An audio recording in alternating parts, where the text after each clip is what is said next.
नमस्ते प्रणाम। हमारे चैनल गोलू से ऑफिस हम लोग का स्वागत है। तो भैया लोग कुर्सी का पेटी बांध लीजिए, एकदम कड़कड़ा के बांध लीजिएगा। क्या कि ढेर लोग मार्केट में गाना ततन छिया होली के नो कोई के बुझाते नहीं खे। बड़का स्टार बनता लोग अपना के हई करे वाला तो हऊ करे वाला हई करे वाला।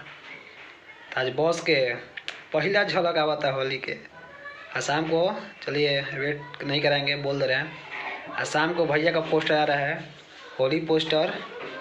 तो जुड़े रहिए, हम बता रहे हैं किस कंपनी से आएगा। आपका कंपनी है वे म्यूजिक से आ रहा है। पोस्टर शाम को आ जाएगा भैया का। जहाँ तक अंदाज है, बॉस का भी मूड को जानता है नहीं कब क्या कर देंगे, लेकिन आज मिला है जानकारी टीम से किया जा रहा है पोस्टर। होली का पोस्टर वे म्यूजिक से आ रहा है। सिंगर पवन सिंह सबको पता है। फीमेल में शायद शिल्पी राज है, शिवानी सिंह है। आज पोस्टर आ जाएगा शाम को वे म्यूजिक से।